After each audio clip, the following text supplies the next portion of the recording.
Yo, people, welcome back to All You Can Eat Chelsea with a cast and crew, episode 185.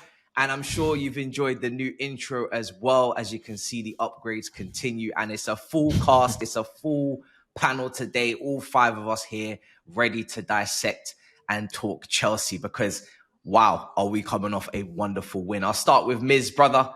Welcome back. We are living life. Wow. We are definitely living life, man. I mean, I was confident moving into that game, but I wasn't that confident with that type of performance. I was like, this is going to be difficult, but maybe we can get something out of it. But the team has blown me out of my mind, man. It really has. And I can't wait to dissect everything with you guys, man. I think it's going to be another fantastic pod. Let's go. 100%. Younes, brother. I mean, I'm lost for words with what I watched. I'll be honest, it didn't feel real because I think everybody was kind of respectful of West Ham going into the game purely because they've got some very talented players. But now I feel very disrespectful. I'm not gonna lie, bro.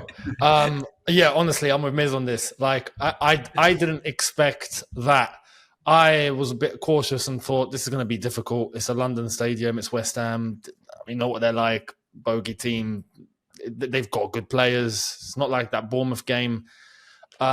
We showed up though, man. We really did. And in a way that, like I said, it's a breakthrough. It's a confidence booster. And now it's like, it's giving us an insight as to what we are actually capable of. And fantastic. If that's what we can do, brilliant. I'm very happy.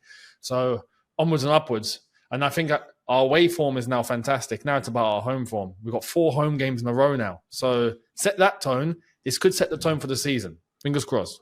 Fingers crossed. Yeah, 100%. We're going to get into those fixtures actually coming up because we've got a couple of home, like you said, and then it gets really, really difficult. Baba, brother, we prayed for times like this, eh? Well, how are you feeling right now, man? It's difficult to describe, to be honest. Like we've been through a lot since the last 2 seasons.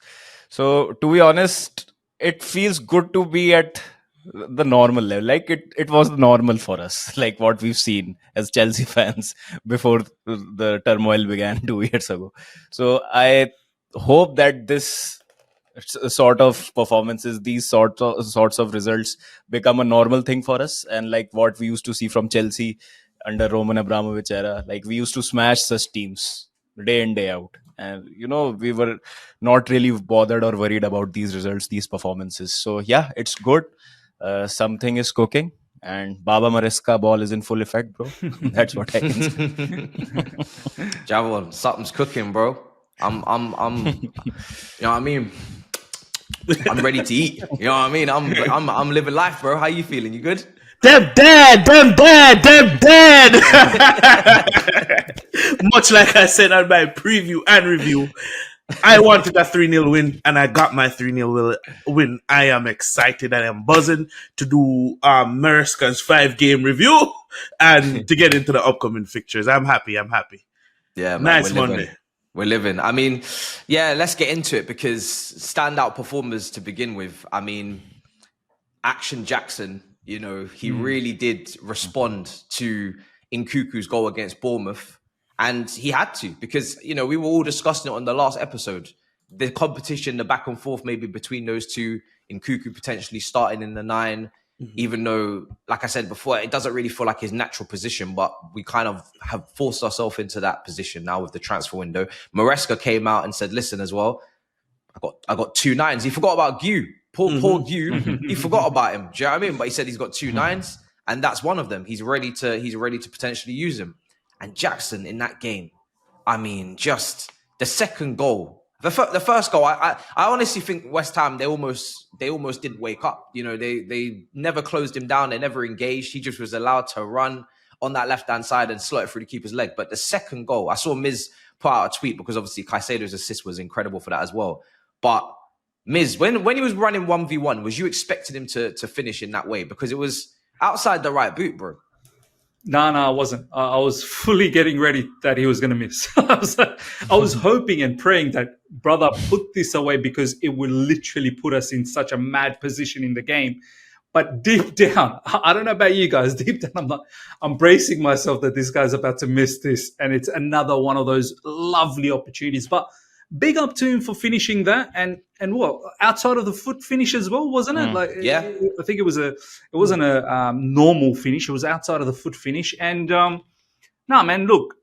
Very, very good performance from Nicholas Jackson. Could have actually had 2 assists, by the way. Cole Palmer should have scored that in the first half. That was a lot easier than his goal that he actually scored. The first one, that was his bread and butter. And Jackson could have had unbelievable stats out of that match. 2 goals, 2 assists, but not to be. Still, 2 goals, 1 assist is still fantastic. This is what I'm going to say. Look, all the positive I've already talked about, and we already knew about Nicholas Jackson's underlying skill set is interesting. We all like that, right? We've always appreciated that. The only thing I'm going to say, and please, for all the people that are going to comment, oh, here we go, music and being it's not about being negative. I just need to see this brother being consistent now. Literally, not that long ago, everyone was singing Madueke's tune, and now all of a sudden, everyone hates Madueke. Until he scores another hat-trick sometime soon. And everyone's going to see, I told you, we needed him, I told you. Similar thing with Nicholas Jackson as well. Before this game, I would say 90% of the fan base had Nkunku starting. I don't know about, maybe, I think Matisse might have had Jackson starting. My comments were getting, I was getting dragged. Yeah, so look, most of us had Nkunku starting. And look, I'm glad it worked out that Jackson started and he did what he did. But this doesn't end the conversation here. It's not that, okay, Jackson's set in stone and he's the number 9 for Chelsea Football Club till time ends, right? No, I need to now see him do this on a regular. Now, I'm not saying go out there and score 2 goals every single match, produce an assist every single. That's not what I'm asking for. I need to see far better decision-making. His decision for passing to Palmer for that 3rd goal, spot on. Timing was good. Placement was good. So I want to see that kind of stuff on a regular basis. And of course, finish your meal. All you can eat Chelsea. Finish your meal on a regular. Whenever you get an opportunity, I know you're going to miss here and there. No problems about that. But have a better strike rate. So that's all I'm going to say about Nicholas Jackson. But big ups to him, and he played really, really well. Deserved man of the match.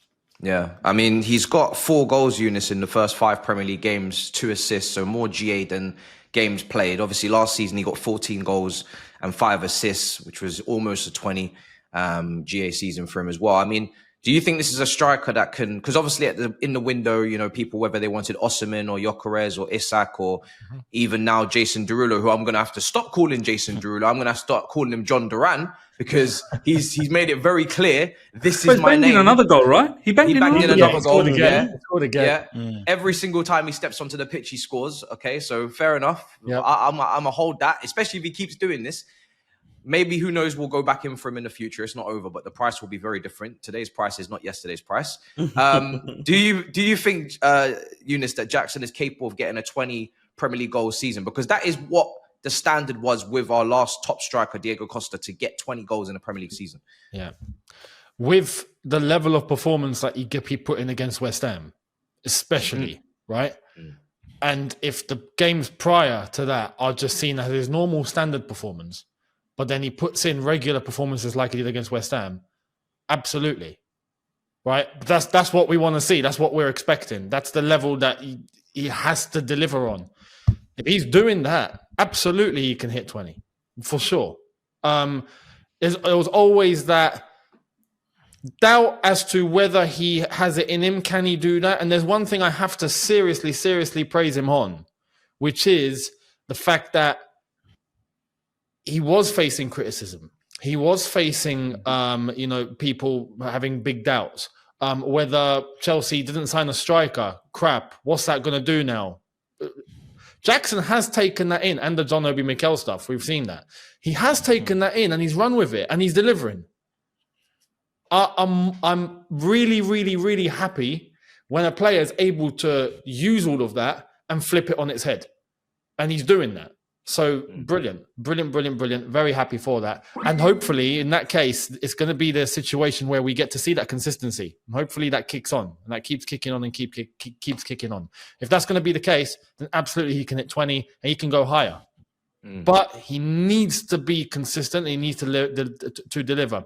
And it's not necessarily the case. I don't want to see, for example, Nicholas Jackson puts in a performance like West Ham and then has 3 stinkers. and then puts in a great performance. And then it's just too sporadic that way. If he's able to even put in, like I said, if an average performance is him not scoring, but he's able to contribute, he's had a good game, and that's the bare minimum, then great. I'll take that all day long. Yeah, I mean, Baba, I'll come to you next because this is a outspoken individual. He's definitely said his piece quite a few times. He's confident in himself, which is good. We've had strikers like maybe Morata, who are a little bit more on the shy side, a little bit more quiet, a little bit more mindful, demure. I don't know what words they want to use. Do you know what I mean? But this guy, he's got something to say, and he backs himself. How confident are you for him right now leading the line? Is much like the other guy said, is consistency or is it more the ones around him? Because I guess him and Palmer last season were the highest in terms of output. Yeah, I was watching some stats since 2024, like this in this calendar year, or since March 2024. I'm not too sure. Palmer Jackson has been the most productive goal combination. Like they've combined for 10 goals together, both of them in the Premier League. Yeah, it's more to do with the chemistry also. The more these players play together, the more the stability is there. The more they play under a stable management, a style of play, I think they'll develop more as a unit. Jackson, I've never doubted his ability. If there are 10 things required to score a goal, he'll do 9 out of those 10 things perfectly. That last 10th and the most important thing, that's where he fucks up. So he did all of those things pretty well. And I saw this tweet the other day before, I don't know, it was the Bournemouth game or last season. Before some game, I saw this tweet that if Jackson starts finishing, he'll be unplayable. So it's like saying if I have $1 billion, I'll be a billionaire. So it's not like that.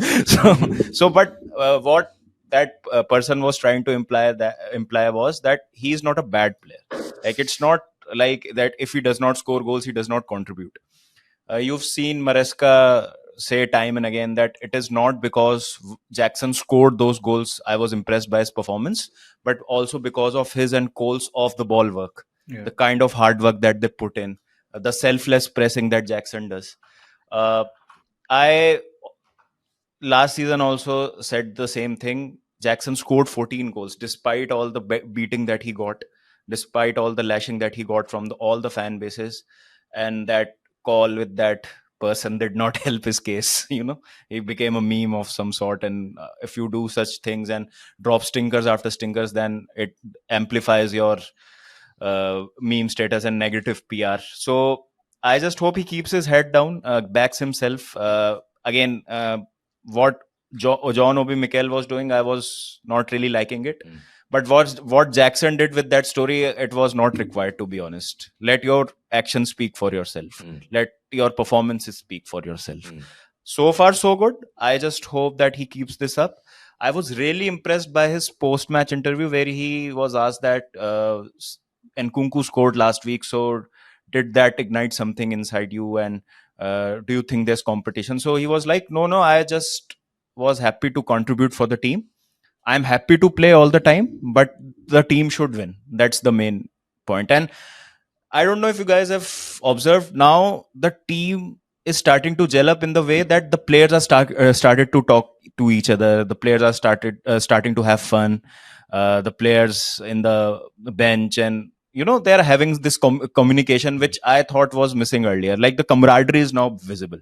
The players are having a good time. So that I think was not there previously. So let's hope for the best. Fingers crossed.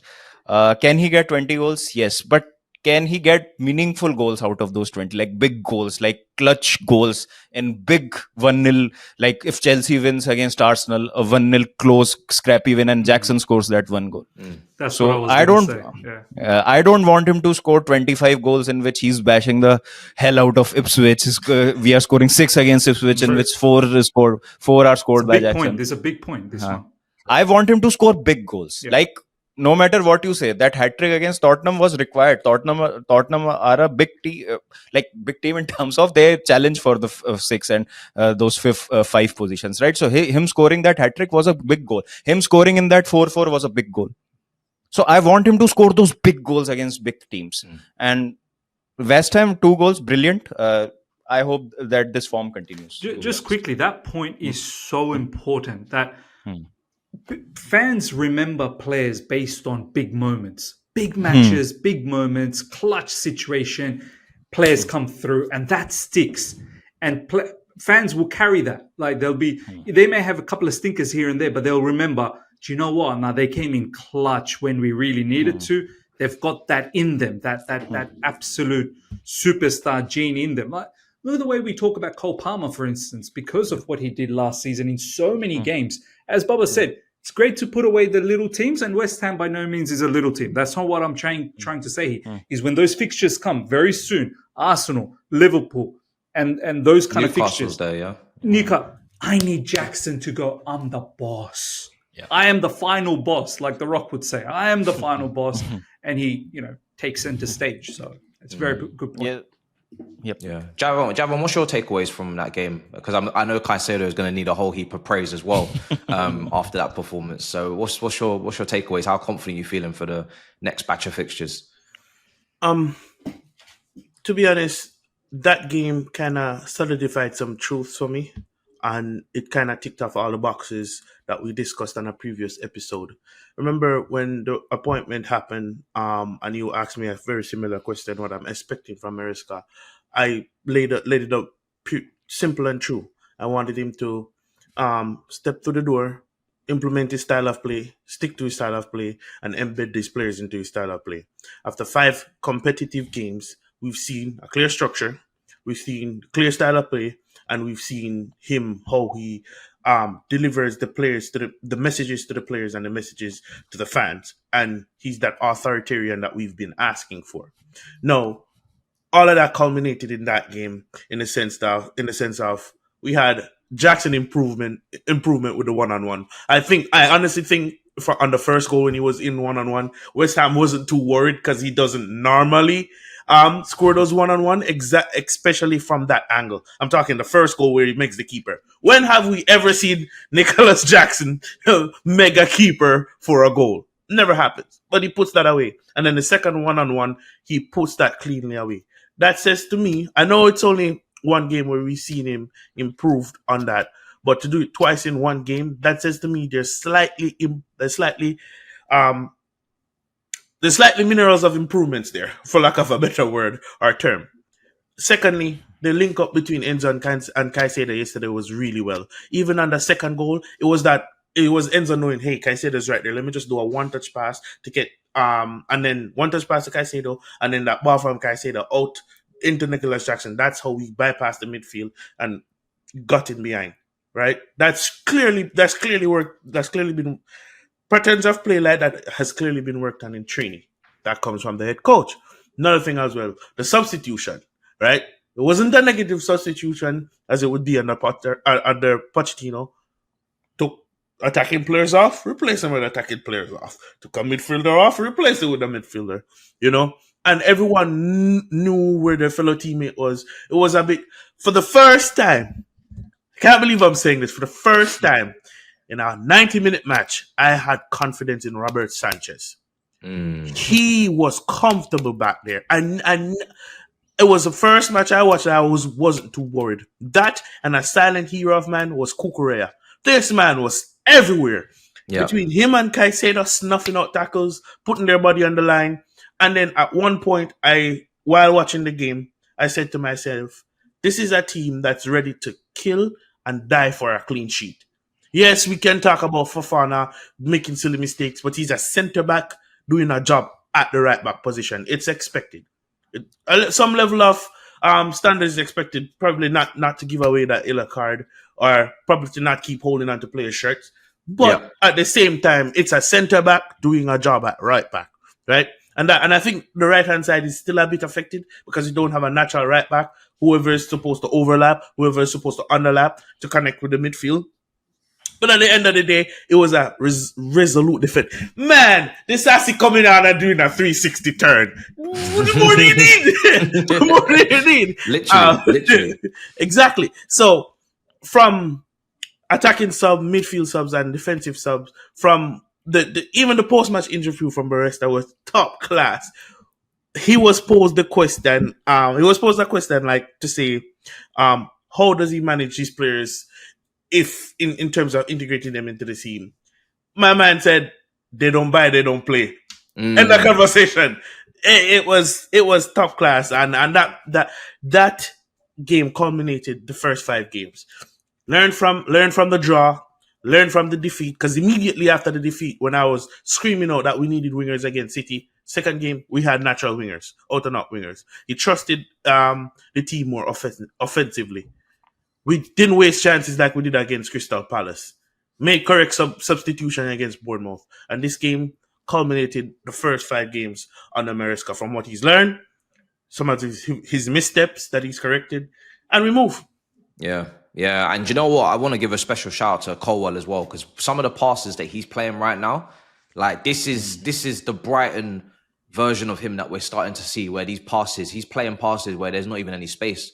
Sometimes he's playing passes in between players, and I didn't even know there was a gap.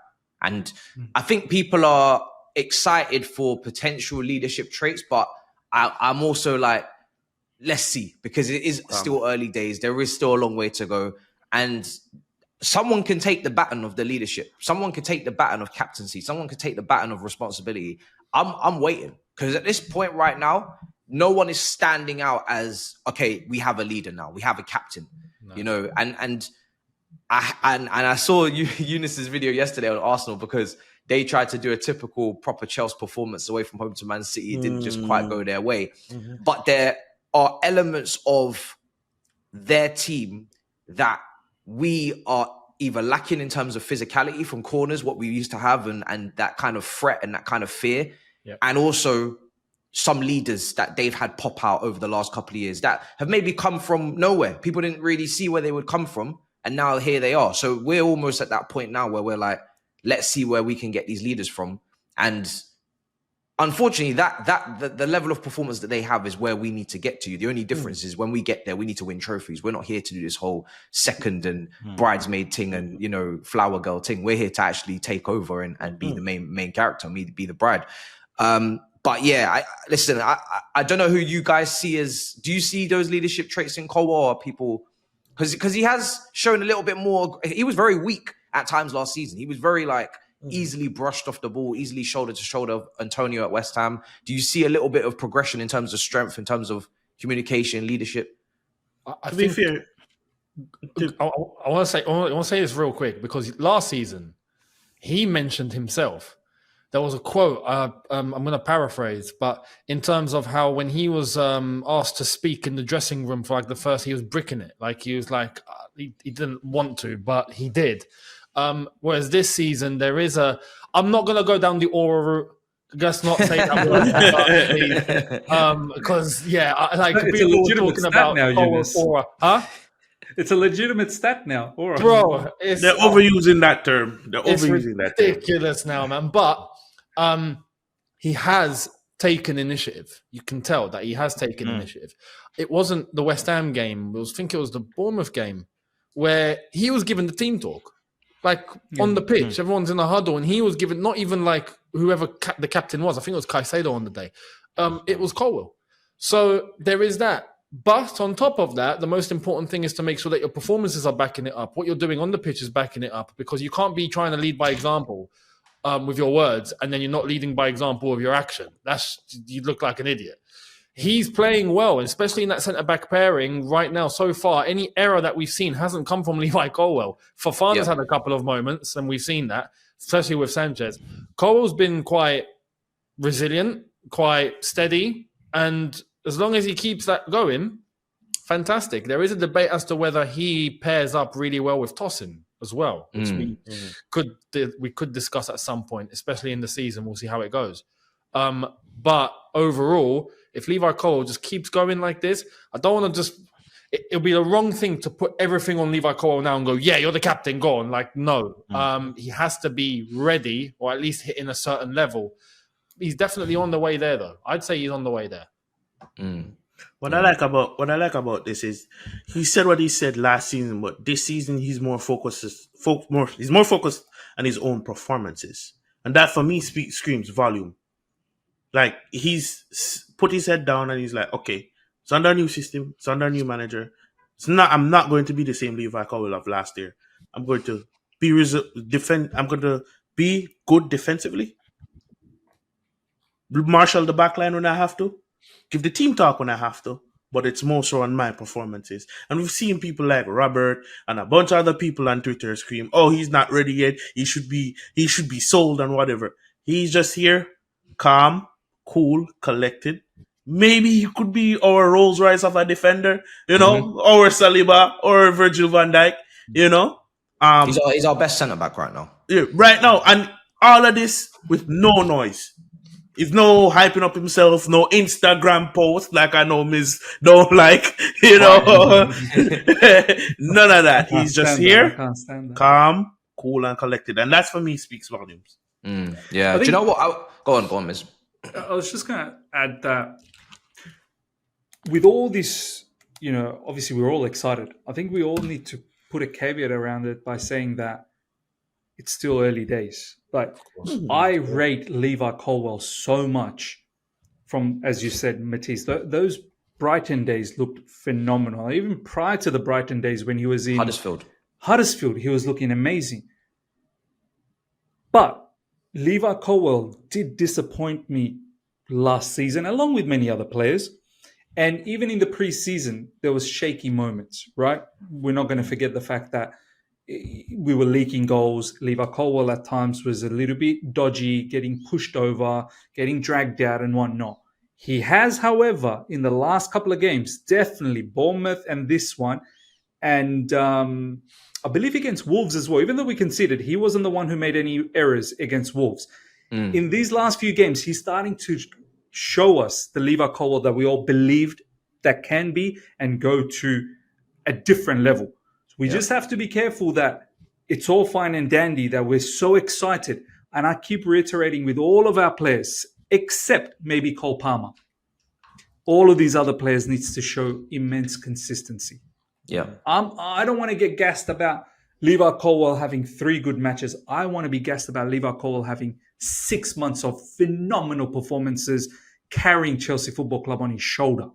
Do you know what I mean? So that's the level I want to aspire to. And I don't want to get too, unbelievable performances. Yes, there is a leadership trait in him. I don't want him to worry about captaincy of Chelsea Football Club and none of that at the moment. Worry about your game, as Javon said. Marshal the defense as much as you can. And we go from there. And as the experience keeps building, as the confidence keeps building, people will start saying, this guy's the real deal.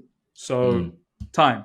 And I think it applies to quite like, Tosin, Younes mentioned he came into the team, looked really, really solid, really mature performance from him, made the impact against Bournemouth when he came on, settled the team down second half. Sanchez, I feel like Sanchez is one of those that what you just said, Miz, really, really applies. He was brilliant. He was brilliant. Collecting crosses, sweeper keeper, calm. But I'm going to need a season of top performances from Sanchez before I get gassed. Like, he's one of those ones that is going to have to really, really prove that he's Chelsea level, because the goalkeeper position is very unforgiving. I always say it. The goalkeeper and the striker positions are the 2 most unforgiving positions in football, because if you make a mistake, it's more than likely going to cost your team, whether it's a goal against or a goal for, and then cost you games. The rest of the positions, if you make a mistake, you usually have cover, you usually have a get out of jail free card. Those 2 positions, there's nowhere to hide. So for Sanchez, it's really going to be a big test this season if he can be consistent and not make any errors. I also want to bring up, obviously, Kukurea has brought his Euros form through. He's been a proper dog. He was making a lot of blocks. The amount of interceptions, tackles Caicedo was making, the assist for the goal, again, blocks. But I want to bring up and there was some chat in the first half about Cole Palmer. And all I have to say, this guy was getting doubled, tripled, and this is what happens when you're a top player. If you have a top season, and I remember this happening with many, many players in the Premier League, Hazard, Gareth Bale. You have a top season, people take notice and they say, wow, Saka, it's happening. He's been double, triple teamed on now, in the last couple of seasons. When you have a top season, people take notice. They say, right, how are we going to stop him? How are we going to deal with him? They make plans for him. They make special plans, blueprints to stop him in their meetings, in their tactical meetings before games. So Cole Palmer's influence dropping a little bit in the first half was not a surprise. And in fact, the guy's so intelligent that he understands how to make chances for others, I have no doubt that, okay, we was all infatuated with his goal tally last season, the amount of goals he was getting. This guy will infatuate us with his assists. He will try to break the assist record. If he can't get the goals, he'll get the assists.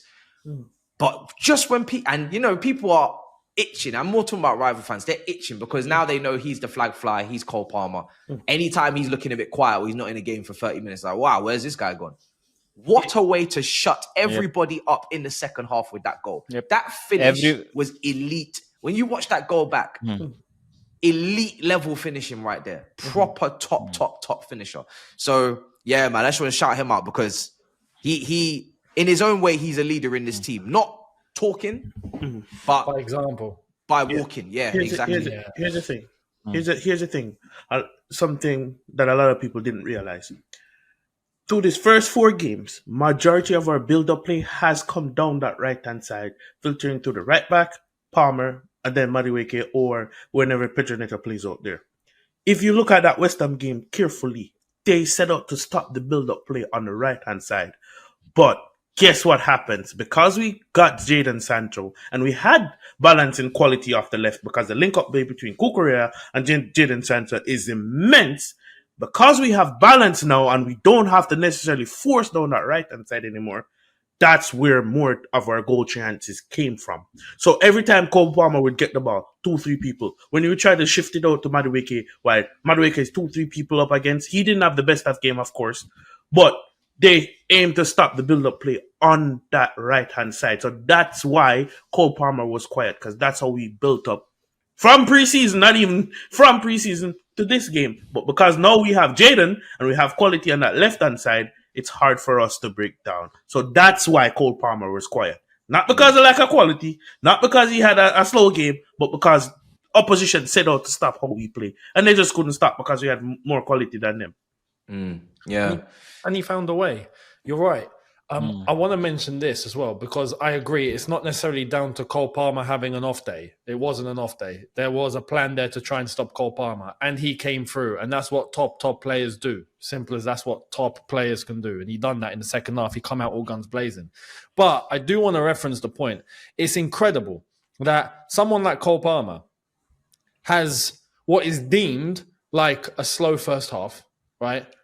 And people were flipping, launching, flipping all sorts on Cole Palmer, like all of a sudden he's nothing. I'm like, what's going on here? You know what I mean? And then second half comes and boom, we saw what happened.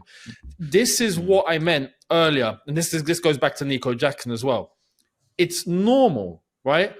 I was seeing the Cole Palmer, like, not criticism, but people like, what's happened to Cole Palmer? Well, I'm just like, you mean what's happened? This can happen. It's normal. If someone is that high level and putting in 8, 9 out of 10s, 10 out of 10s, right? It's consistent. It doesn't stop. And then boom, there's one game where, okay, he's having a little bit of a dipper. That can happen. That's normal. That's fine. That's all right. That's normal. But even in that situation, Cole Palmer come out and delivered what we saw in the second half. And all of a sudden, that 6 out of 10 became a flipping like 9 out of 10 again. Because that's just Cole Palmer. But this is what I meant earlier when I said, if a player is consistent at that level and then has a game where it's not brilliant, but it's still deemed as okay, great. That's fine. And that's all we need is 7s out of everyone. Like, because, one of the most consistent players in Chelsea history is Aspilicueta, and he just drummed up 7s for fun. Exactly. We have to get very comfortable, like you said, with not expecting everybody to have 10 out of 10s. It's not possible. It's impossible. We can't have a Sancho masterclass and a Palmer and a Madueke and a Felix and a Neto and a Jax. Like, there are going to be times where someone else is the main character. And I don't, personally for Chelsea, I don't give a damn what anybody's individual statistics are. I've obviously set targets for what I feel like everyone should aim for, which is always 10 goals, 10 assists if you're not a striker, if you're an attacking midfielder or a winger. But if we're just talking about Chelsea for a second, as long as we're winning games, we're playing well, and we're where we need to be at the end of the season, which is top four, fourth, which is my prediction, and a trophy, minimum one trophy. I'm aiming for two. I want the Conference League and a domestic cup because I need to get rid of this Wembley voodoo nonsense. I don't give a damn how that happens. As Bubba said earlier, I'm not interested in someone getting 30 goals and then we can kind of worship and kind of talk about their player of the year season. We finish sixth. Exactly. I'd rather you get 15 and we finish fourth because I know, and this is the thing where you distinguish. When you've got a player like Cole Palmer, you don't need to worry about their statistics. We didn't worry about Eden Hazard's statistics. I feel like football now has become a game of stats, a game of too much. How many goals, how many assists, this, that, and the third. And you're not watching the game. Yep. Cole Palmer is a footballer. He is a brilliant footballer. We don't need to worry about what his GA is because it's going to be fine at the end of the season anyway. But more importantly, he's going to influence the game any which way he needs to. And if that's a pre-assist, fantastic. I don't need it to be chalked up on some board to then go in a comparison with Saka and Foden. I can watch. Now, the players that on the eye test, they fail, that's the players that, okay, now you need to have outstanding impact because you're actually not a good enough footballer. But that is not a problem with Cole Palmer. Bro, this is why you need the consistency from everyone on the pitch. It's not just Cole Palmer. Cole Palmer can put in a flipping clinic like he did last season. As like you said, Chelsea underperformed, right? It would be a case of look at Tottenham. Harry Kane was up there winning golden boots and whatnot like it's nothing, right? You're up there, even if he finishes second or third in the golden boot race. But it's Tottenham. What have you done? Absolutely nothing, right? If everyone's delivering, as you said, if Cole Palmer brings those numbers down, but everyone around him is delivering as well, guess what? Chelsea will elevate. That's the most important thing. And this is why I said it's important that I wouldn't want a case where a player puts in a 10 out of 10, is fantastic, unreal, and then puts in 3 stinkers. No, I'd rather you contribute well, but you do that efficiently, game out, game in, game out. So that's the most important thing. It's about keeping that momentum. Everyone has to contribute, not just Cole Palmer. Yeah. I mean, some of the play in the first 10 minutes, I just knew we meant business. I knew he was going to perform. Like the passing was ridiculous. And I've realized, and I said it in my preview, but I think I'm coming to quickly realize that if there's one person that can change the tide and can almost make or break a Chelsea performance, it's Caicedo in midfield. Because when he's at his top level, our team just looked 10 times better. Because he's the only action kind of packed midfielder that can retrieve the ball. He's won the aerial duels in this game, the ground duels, the tackles, the interceptions, the block shots, then the passing. He's always had that as well. He's even shown signs of a long shot here and there over the years, but that's a long way to go. So only midfielder in a team or in the league, for that matter, who can do everything in the midfield. He can win the duels. He can go into tackles. He can get that shot away. He can pass the ball with the perfect weight. Like the weight on the ball for that Jackson pass was absolutely immaculate. Yeah. And it's so poetic that Caicedo made his debut for Chelsea last season, West Ham away, and had a terrible start. Conceded a penalty, had a card, and a lot was being said about him. But I think because, again, the way we were talking about Enzo, right? Like we've spoken about almost every player, we've not spoken a word about Enzo. I think Enzo gives Caicedo that freedom to do that Caicedo thing, which was not there in the Bournemouth game. Like people want Enzo to ping those KDB type balls or be a Tony Cruz, get those thread the needle kind of passes every time he has the ball. He was trying to do that. Played in Sancho a couple of times, was not able to do that quite effectively. But I think Enzo is that guy which gives Caicedo the freedom and, crowds the midfield. We create overloads. And Enzo, if you observe, is playing a bit higher up the pitch also. So it's not like any kind of mix-up or confusion is there. Like under Pochettino, we did not know how the double pivot would work. But right now, the profiling is done brilliantly. It was like the Ecuador Caicedo was playing, the way he plays for Ecuador. absolutely brilliantly. So I think Enzo deserves some credit too, Mm. guys. Don't you think? Yeah, he didn't have a horrible game as these Twitter keyboard warriors like to say and attack Enzo. To me, Enzo had a really solid game in my opinion. The only gripes I had with him, some of those balls where he played in behind for Jackson in the first half was just a little bit undercooked. Even the one he played for Sancho was just a little bit undercooked. Because if it got there, I guarantee it would have been another goal. But otherwise, from that, he played well, in my opinion. The second goal was a big example, a huge example, and that caught me off guard. I watched that and I was clapping. I swear, when we scored that second goal, I was clapping. I was like, "This is fantastic, beautiful." But it was that build up, and not necessarily just like the build up, but when the ball was in that middle of the pitch. And it was Enzo and Caicedo, and there was a third man that they were trying to pass around as well.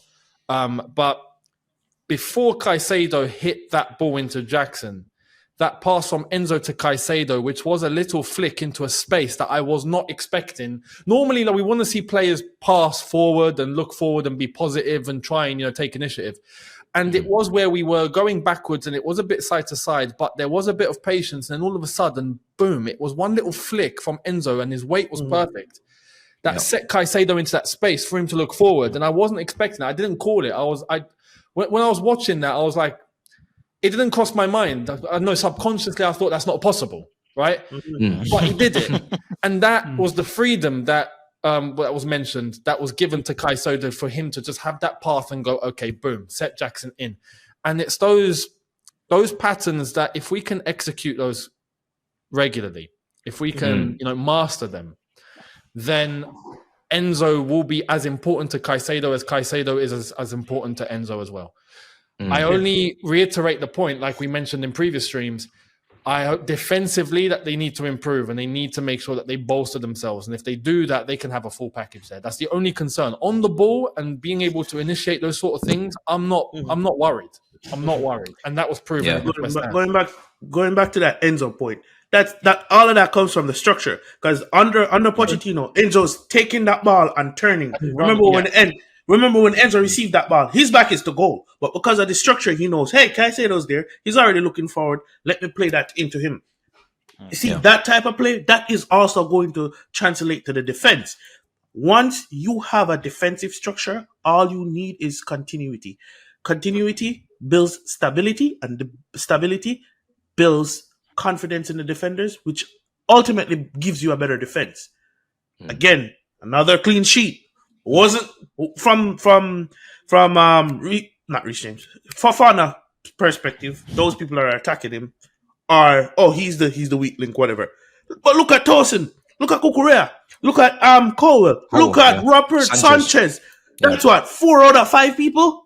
That had a brilliant game. Focus on that. And remember, Fofana is a centre back doing a job at right back.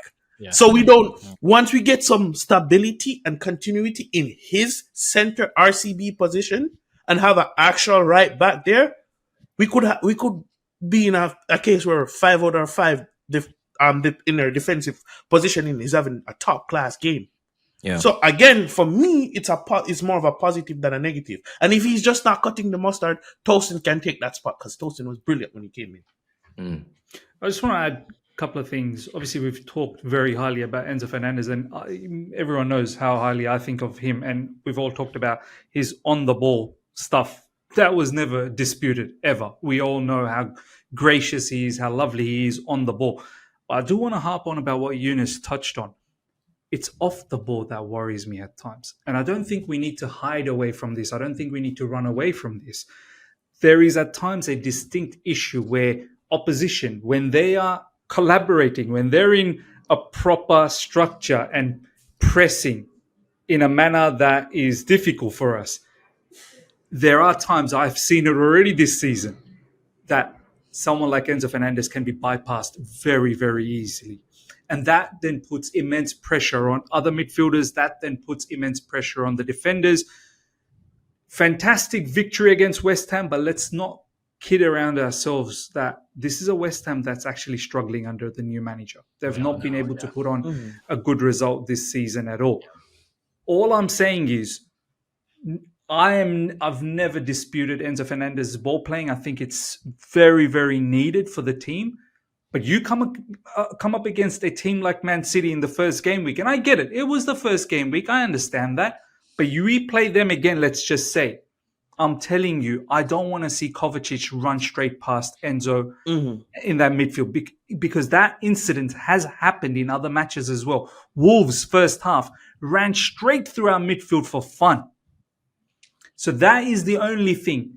The way Caicedo, without the ball. Now, I don't expect Enzo Fernandez to cover ground like that. Some people are just not built that way. That's fine. But when you are there and you need to put in a tackle or you need to win a duel, you better win that duel.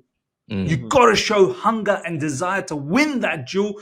And when the ball is bouncing about and there is a chance to win the second ball, you got to be the first one there to win that second ball. These are the fundamentals of football. We laugh. You know what? I had a mad epiphany the other day that I've laughed about Conor Gallagher all this time, right? He doesn't fit the Enzo Maresca style, this, that, the other. He's not good on the ball. But there are certain qualities about about Conor Gallagher that is somewhat needed at times in midfield.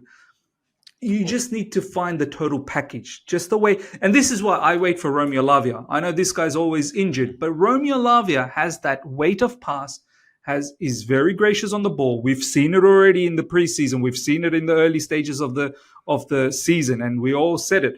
Romeo Lavia sticks out as the best midfielder until recently. Caicedo has absolutely blown people's mind, right? Once Romeo Lavia is fully fit, I want to see competition. I want to see exactly what's going to happen. Because Romeo Lavia is equally athletic, like Caicedo, but he can distribute the ball just as well as Enzo Fernandez. So that's going to be interesting to see what happens then. The only holes I'll pick in your argument is we're still building. We're still building. Your point is valid, 100%. The only thing I said is we're still building. Again, it's a 5-game review. Essentially, what we're doing here is a 5-game review, right? Let's see how how it translates and how we get better or worse in the next 5, right? Because again, new structure is going to take the trait time. I talked about. I don't think has anything to do with the 5-game review, though. No. The trait I'm talking about is winning duels and showing the hunger to win the second ball. Has nothing to do with how we're structured. It's more that player's capacity, the player's capability. I've seen Enzo Fernandez do that for Argentina. I've seen him do that. I need him to do that for Chelsea Football Club. The reason why I said that is Enzo Maresca.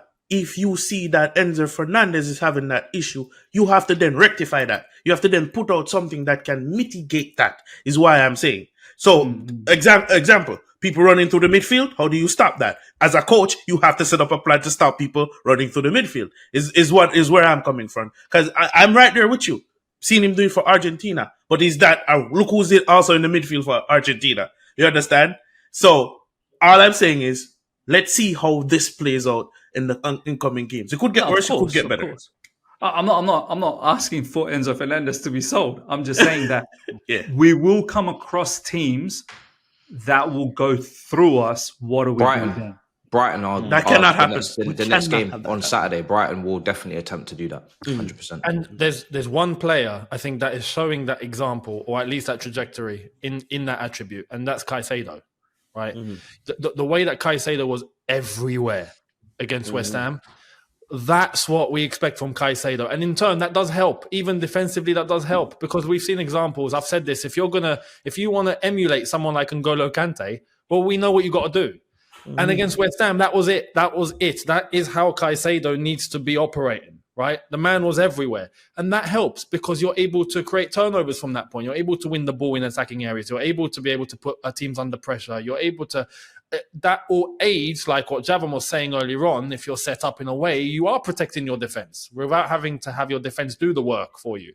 So Caicedo is an example of that. If he can do that, that in turn does help Enzo.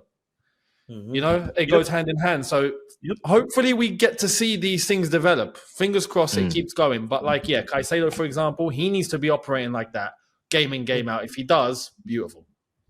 Yeah. Caicedo, Kante.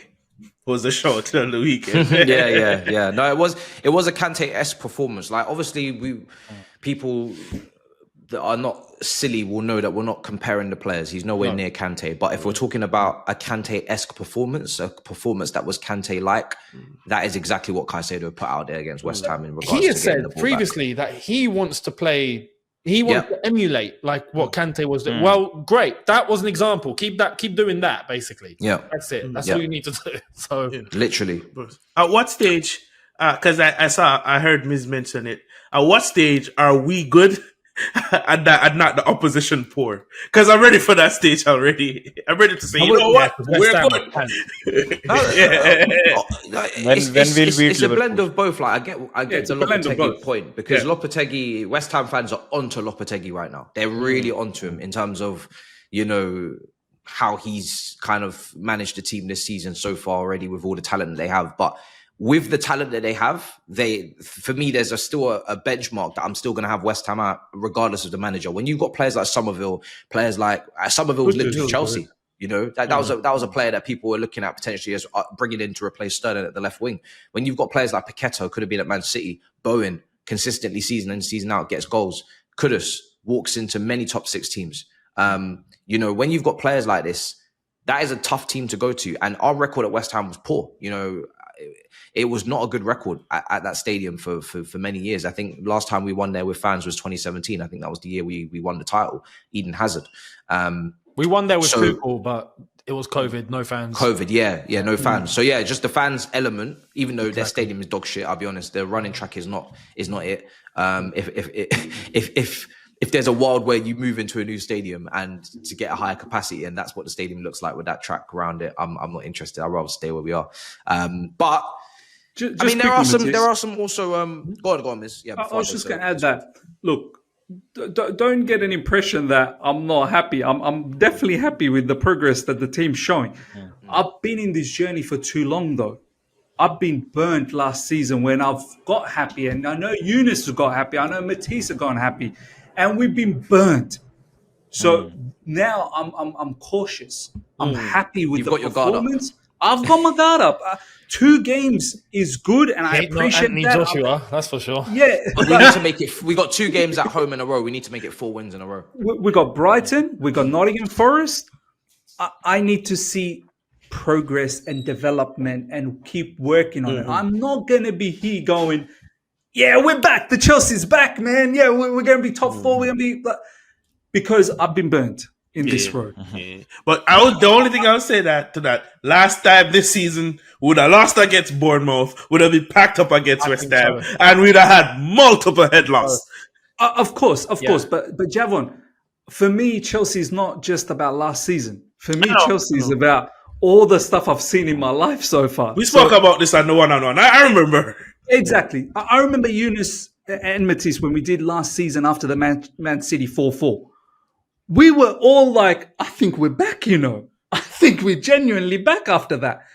And the nosedive that we took after that performance was mad. So True. Big tests are just around the corner. Very, very pleased with a lot of things so far. Especially the manager, the way he talks. The manager is a big difference for me so far. Big difference. The way he talks, he means it. He's not going out there and fluffing information. When he's talking football, he's talking football. When he's talking straight facts, he's talking straight facts. No nonsense attitude from the manager as opposed to last season. Yeah. But we know this season is long and we know there's a lot of twists. We know there's a lot of, banana skins on the ground that is potentially going to slip you over. So we better be ready for those sort of situations. One thing I will say, though, just before Younes jumps in, I think the players do look like they're aware of all of that, as opposed to last season. There was like a weird confidence and arrogance. No, not even confidence, but it was like they're unaware, nonchalant. Nothing's going to happen wrong. They look bored, Now, when they talk, you can sense, hey, some things could go wrong. We're not going to allow it. We're going to stay calm. We're going to continue. And that's what I got out of the press conference of Nicholas Jackson and Cole Palmer post-match. They're like, 3 points, we move. Next up, Brighton. We're not going to dwell on this victory for too long. I love that. There's this is why I believe there's 2 things. This is why I said there was a breakthrough I believe this game against West Ham was a breakthrough, because I believe if this was last season, we would have lost that game. Just West Ham away like that, I think we would have lost. This is why I was going into this thinking, you know what, it might not be a good day. But the fashion that we actually got the job done in was brilliant. However, and the players have said this, we know people at the club think this, they're worried about how it is at home, right? Well, away from home now, they've set a tone. They have set a tone, and that's undeniable. And this is what I've wanted. I wanted results to prove to everyone that it can't be denied. That's where confidence comes from, is when you cannot deny it. That West Ham game proved that away from home, we're on good form. And it works. Great. Now that has to translate to our home form. And it's perfect, because now we've got 4 home games in a row.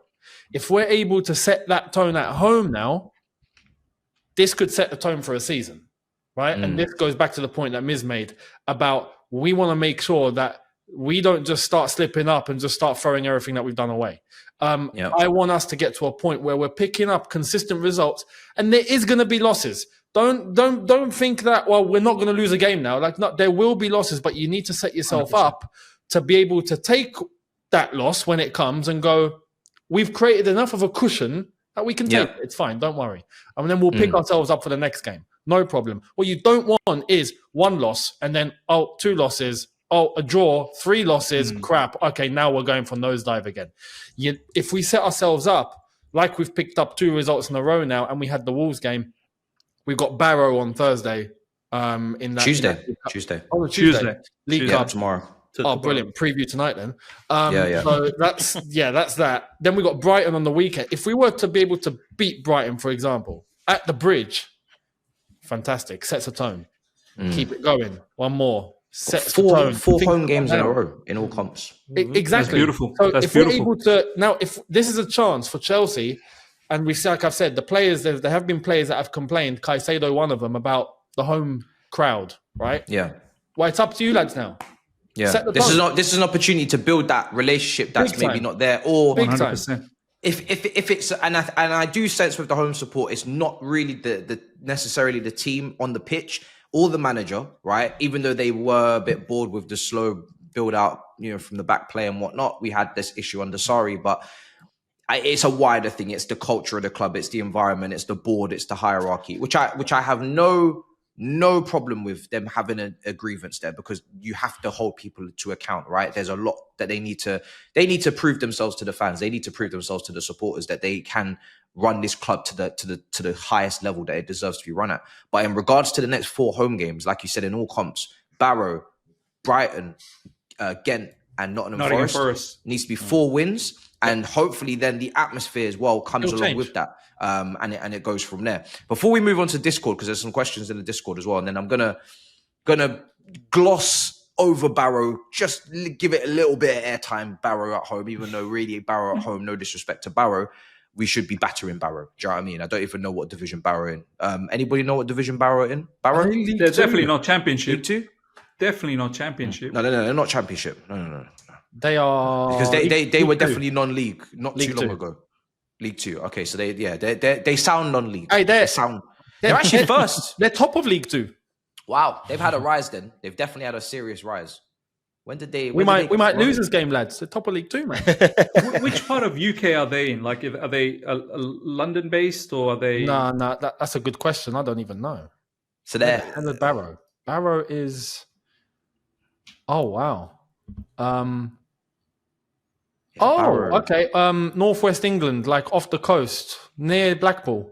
Like they've been in high League 2. Okay. They've been in League 2 for the last 5 years, but they didn't. Sometimes you just hear the non-league in them. I can hear it in them, but they're in League 2. I can hear it in them. I can hear the non-league in them. I can honestly hear it. All right, cool. We got some interesting questions. So I've left these towards the back end because they're actually quite they're thinkers. We kind of touched on Jackson, Diego Costa. Mitchell was asking if he's the best striker we've had since Costa. I still believe that we kind of have to let time do his thing on that one. But yeah, we haven't had high world-class strikers since then. So, interesting. Question for Madueke's inconsistencies. Is it going to be a perpetual problem for us? Context: last season, during our final winning streak, Madueke played 2 great games against West Ham and Tottenham, but then lost steam in the last 3 games. All it took was 2 games of good performances for him to become overconfident against Nottingham Forest and put in one of the worst performances towards the end of the season. And now after Wolves, Madueke's gone pale again. What do we think about that, Madueke? Okay. I think there's one issue here. Look, really quick, I'll be quick with this. He needs to be able to pick his moments correctly when he goes in for himself or he has to provide to his teammates. If he sorts that out, he'll be fine. Because he comes across selfish at times when he does not need to be. Like that time when he could have easily sent that ball across and it was obvious, he chose not to. Like, we could have scored from that. So, and needs to realize that Pedro Neto is lurking on that right hand side. Like, he's not a left winger. He plays his football best on the right hand side. So I think Pedro Neto was brought in as the first choice right winger, right? And Madueke was supposed to be his backup. But since he's scored that hat trick, he has been given the chances, and rightly so. You should be picked on merit, the way Sancho was picked up after Bournemouth performance. So he needs to sort that out. I think the left is okay. The central is performing beautifully with Jackson and Palman. The right needs to do its bit now. I think he's very selfish at times. Javon, what was you going to say? Go on. Yeah. So first of all, I'm going to debunk that the first half of last season, we didn't see him after the Nottingham Forest game. One, he picked up an injury, and Poch didn't trust him. I'm more so concerned with the last 5 games. In the last 5 games of last season, when we went on that run, it was strictly because of the build-up, and Madueke was good with Palmer and whoever the right back was, because we're interchanged. I'm more concerned about this season. Listen, Pedro Neto is here, and Pedro Neto is a better player. I don't have a problem with him being dropped. If he gets dropped, it's dropped because he's just not good enough. In terms of his inconsistency, we've seen improvement where he's tracking back in the defense. Even in the West Ham game, he was at the back post when a cross was swung in and he was defending. But he has to know when to release the ball, because for me, he holds on to the ball too long sometimes during dribbling. And he has to know when to pass and to know when to shoot. In the shot that he took, Palmer scored from the exact same position. He's either gonna score or pass the ball. That's my only gripe with him. Inconsistencies. If you're going to be this inconsistent type of player, you're gonna get dropped. We've seen it. We've seen how Maresca operates, so I'm not too concerned with that. Pedro Neto will come in. Pedro Neto will get his chance, and if Pedro Neto comes in and takes his chances, then Madueke just got a whole bench. It is what it is. To me, it's not that big a deal because we have quality to replace him. Exactly. It's not that big a deal. But the old Chelsea had a midfield of Ballack, Lampard, Essien. You know, we had options. I'm not really interested in which individual decides to take the mantle. Just someone take the mantle, and enough people for us to perform to a high enough level to achieve our targets. We're not going to get to the end of the season and say Madueke had a great season, Neto had a great season, Sancho had a great season, Palmer had a great season, Felix had a great season, Jackson had a great season. It's virtually impossible for them all to have great seasons because someone is going to fall to the wayside because the others are having great seasons, and therefore they're going to get consistent minutes and starts, and you're just going to have to be an impact sub, and then you're going to have to face the problems of, you know, trying to get to some sort of momentum, trying to find momentum in your game, trying to find continuity and chemistry in your game, trying to find consistency in your game, which is difficult to do when you're coming off the bench. But again, that's for you to squabble and fight for, not for me to give a damn about. I'm just here for 3 points. I don't give a shit who gives it to me. I saw someone on Twitter saying, why is Felix not getting the 10 starts? I don't give a shit. We signed Felix. We've probably overpaid in comparison to Sancho, if you're comparing the two. But we've got Felix, and Felix will have to find his way. He either gets into the starting 11 or he doesn't. If he doesn't, he comes off the bench. He could have scored a couple of goals. I thought his impact was fairly positive for most of the subs, actually all of the subs. But again, context, very easy game to come into. The starting 11 did the hard work. When we're 3-0 up at West Ham and you're coming off the bench, you're going to enjoy yourselves. I'm not expecting you to come on and drop stinkers and clangers. You're coming into a wonderful environment. The bubbles are no longer blowing. Do you know what I mean? We've taken all of the steam out of all of the wind out of West Ham sails. And yeah, it's a nice game to come into. Just quickly on that Madueke point, he's a player I feel like if the coaches just sit down and show him some of the videos of his matches and his, decision making, you'd think a player like him who speaks well when it's with the media, it seems like he's in tune. He's not deluded. He's not talking nonsense. He should understand where his lackings are. I would like Madueke more utilizing his strengths sparingly. Don't just because you're good 1v1, you're going to try and do that all the time. No, I think often what he probably should be thinking is, let me lay this pass off and let me take up a really good position in behind. Pass and run because I've got the pace. These defenders won't be able to catch me. Let me give the ball to someone who's going to be able to thread that ball through for me, and I'm going to run in and get that ball into space. He's more interested to run with the ball into the space. Brother, this is the Premier League, man.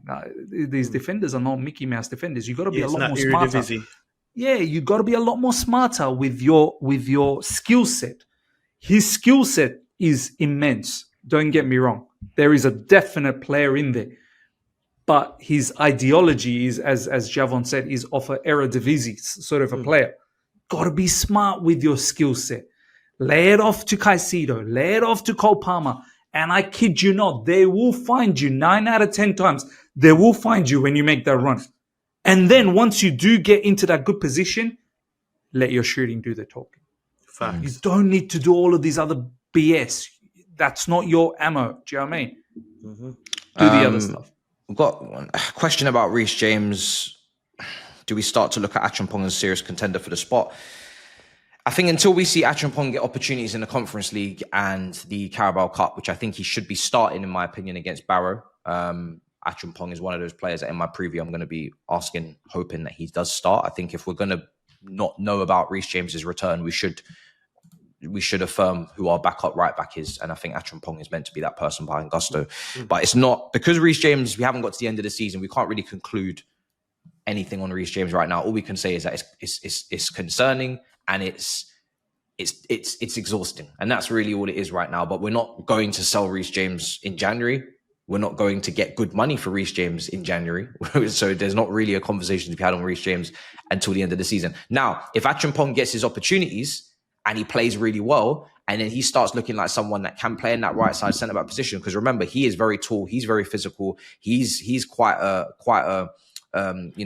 presence.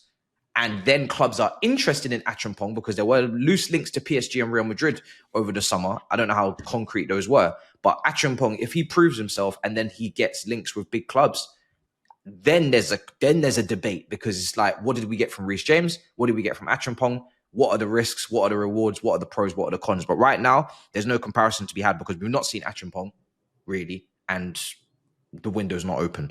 So I'm not even going to really get into that too much because we've got to wrap up soon. But I want to ask this last question, which is very important, which is Barrow coming up tomorrow.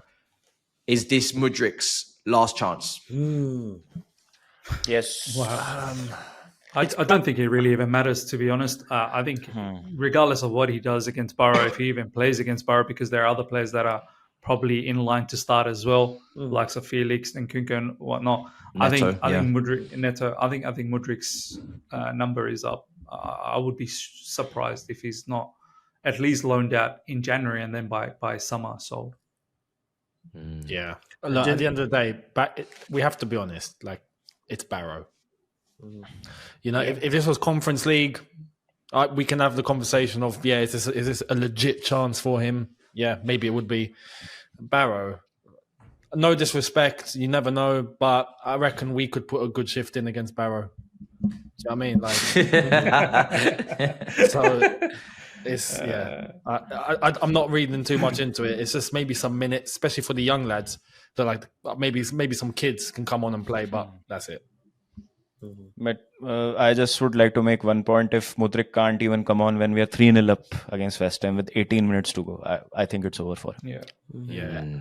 That's a point. It's funny because in the press conference, he said, I've got 2 left wingers, I got 2 right wingers, I got 2 10s, and I got 2 strikers. First of all, you missed out Gu, but then you correct yourself. Then you forgot Chukwemeka. Don't forget that. You forgot. I picked this up in my preview. Everyone was like, oh, look, see, guys. And I'm like, hold on a second. He's missed out Carney Chukwuemeka, a player that he says that he likes. But it is what it is. Sometimes people can forget.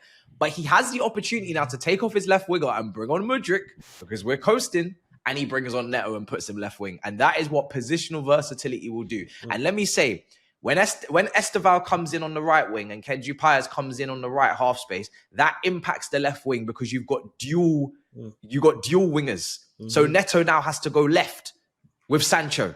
And Madueke's got more competition. All these things have knock-on effects. So when the manager's telling you, I got 2 left wingers, he's got 4. Felix can play out there. Sancho can play out there. You know, and Kunku could play out there. You know, now you got Neto playing out there, brother. Even to be honest, Jackson could play. Even Jackson, Jackson could play out there. Yeah, man, it's not looking good. yeah. Listen, for tomorrow's game, I'm looking to see the full BC team, right? So before Christ. The full BC. Man wants to see all the prophets. Yeah, but basically Moses. Victor Moses. Well, what do I mean by that? When Maresca makes wholesale changes, even I don't know if Jurgensen is injured, but when Maresca makes wholesale changes and we still don't see Mudryk starting, then you know it's up. But I expect him to start, and I want to see a performance from him. He needs to drop a performance from him, and we don't want to see the Mudryk special. We want to see the Mudryk special, but he actually scores this time. You know, when he cuts in, and so we want to see good performances from Mudryk. If he doesn't start, and if he doesn't show, then that could be the telling signs that you're just not doing it for me, brother, and gonna have to. Because there's even reports now that he's looking to leave for more playing time in January, and the club have accepted their loss. They're looking to sell. How much money do you think we could get in January? Because I'll be honest, I'm not interested in a loan. I'm not interested. He's a grown-ass man. He's going to be 24 in January. I don't need a loan. I think he is going to be a loan, Matisse. I know, it probably will be. But because we need to get his market value up. For his value. But some people flipped it. And to be honest, I didn't pay too much attention to it. But some people flipped it and said, what if he does go on loan and he puts in stinkers on loan? Then we're finished. Then it's... But how much money do you think we could get for him if we were to put him in the shop window for January? I say 25 max. I say 20, 25. Because there's still the narrative around, it's just Chelsea. With the performance bonus. We can save him at our club. It's just Chelsea. Chelsea aren't good enough. Then, I think we'd have to put add-ons in performance-related bonuses to be able to get the money back. Yeah. Well, listen, let's wrap up because I got to go to DR and wax lyrical. And you know, rub it in Flex's face as well because Man United dropped points this weekend, which is a beautiful sight. Guys, make sure you go and subscribe to Younes Talks Football. The content is coming out, as he said earlier. The preview's dropping. It's a good thing we let him know it's Tuesday, not Thursday. Yep, otherwise, he would have dropped that preview on Wednesday after the review. That would have been very, very confusing for the people. Miz, let the people go and subscribe to Other Side of the Coin as well. Consistent content coming out. Do you know what I'm saying? Javon as well. He's been uploading one-on-one podcasts. He's uploaded review and previews as well. Content's coming out. Make sure you go and check him out. Link in the description for the Final Whistle pod. And obviously Drogbaba as well. Go and check him out. Make sure you go subscribe. Brother is hitting crazy milestones over there.